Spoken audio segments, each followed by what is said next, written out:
দর্শক, আমরা আজকে দেখছি গ্রাম বাংলার গ্রামীণ সৌন্দর্য, গ্রামের মানুষের ব্যস্ততম রূপ বৈচিত্র্য, বিভিন্ন ধরনের কাজগুলো দেখছেন। যে ভ্যান গাড়িতে করে ভারী মালামাল পরিবহন করে নিয়ে যাওয়া হচ্ছে, সেই দৃশ্যটি। দর্শক, আমরা দেখছি নদীর উপরে নবনির্মিত কাঠের সাঁকোর দৃশ্য, বাঁশ কাঠের সাঁকোর দৃশ্য দেখছি। কি চমৎকার একটা দৃশ্য, কি নান্দনিক সৌন্দর্য নদীমাতৃক বাংলাদেশের।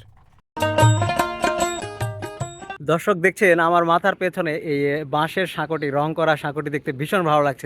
বাঁশের সাঁকো দেখছি, দেখুন বাঁশ এবং কাঠ দিয়ে নবনির্মিত এই সাঁকোটি কি দারুণ লাগছে, চমৎকার একটা সাঁকো।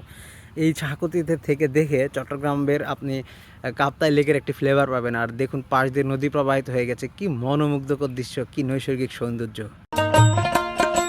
দর্শক দেখছেন একটা মাচাতে বা ঝাংলাতে কি পরিমাণে চাল কুমড়া ধরে আছে, চাল কুমড়ার গাছে। এবং চাল কুমড়াগুলো বেশ পেকে গেছে, একদম সবগুলোতে চুন হয়েছে, সাদা চুনের একটিতে ধারণ করেছে। কি দারুণ দৃশ্য! এটাই হচ্ছে গ্রামের নৈসর্গিক সৌন্দর্য, এটাই হচ্ছে চিরচেনার গ্রামীণ দৃশ্য। চাল কুমড়াটা দেখুন কি দারুণ। দর্শক দেখছেন ভালুকার ক্ষীর নদীতে, এটি ভালুকার সদর উপজেলার ক্ষীর নদীতে দেখুন কি পরিমাণে মাছ ধরার জাল ফেলে রাখা হয়েছে। নদীর চারপাশে অসংখ্য জায়গায় এরকম জাল ফেলানো আছে, যে জালগুলো দিয়ে মাছ ধরা হয়, মাছ সংগ্রহ করা হয়।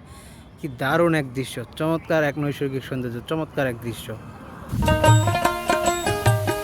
দর্শক দেখছেন গ্রামীণ প্রকৃতিতে বাতাসের দৃশ্য, বাতাস কীরকম ভাবে প্রবাহিত হয় এবং বাতাস যখন প্রবাহিত হয় তখন গাছপালার সিনারিওটা কেমন হয়, সেই দৃশ্যটি দেখছেন। বাঁশ, লতা পাতা, গাছপালাগুলো বাতাসের সাথে পাল্লা দিচ্ছে, দারুণ এক দৃশ্য। দারুণ, কি দারুণ সৃষ্টি! দেখুন মালটা গাছটাতে কি পরিমাণে মালটা ধরে আছে, অসাধারণ অসাধারণ। যত দূর চোখ যাচ্ছে শুধু মালটা আর মালটা, চমৎকার এক মালটা বাগান। দেখুন মালটা বাগানের গাছগুলিতে প্রত্যেকটা গাছে অনেক পরিমাণে মালটা এসেছে, কি দারুণ সৃষ্টি।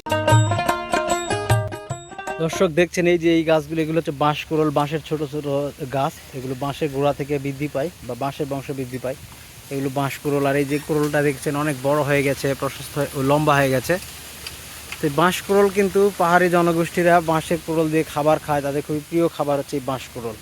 দর্শক দেখছেন এই নীল আকাশের হাতছানি, দেখুন নীল আকাশের এই মনোমুগ্ধকর সৌন্দর্য আর সাদা মেঘের হাতছানি দেখুন।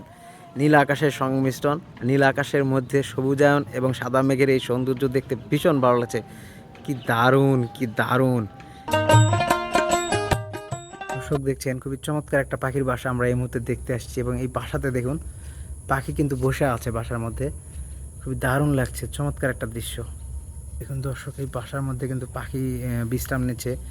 খুব সম্ভবত তারা বাচ্চা বাচ্চা আছে এখানে, ডিম পেড়েছে। এই যে দেখছেন পাখি দৃশ্য, দর্শক দেখছেন এই যে পাখিটা দেখুন কি দারুণ লাগছে, কি চমৎকার। আর বাসাটা এখানে তাদের বাচ্চা আছে, এখানে মূলত পাখির বাসাটাতে বেশ বাচ্চা হয়েছে, পাখির বাচ্চা এগুলো। দর্শক দেখছেন গ্রামীণ প্রকৃতির সবচেয়ে মজার জায়গা, বাঁশের মাচার জায়গা, ছায়া শীতল জায়গায় এই বাঁশের মাচাগুলো দেখতে ভীষণ ভালো লাগে। কি চমৎকার এক দৃশ্য, চমৎকার এক জায়গা। দর্শক, আজকের মতো বিদায় নিচ্ছি গ্রামের এই নৈসর্গিক পরিবেশ থেকে। আল্লাহ হাফেজ।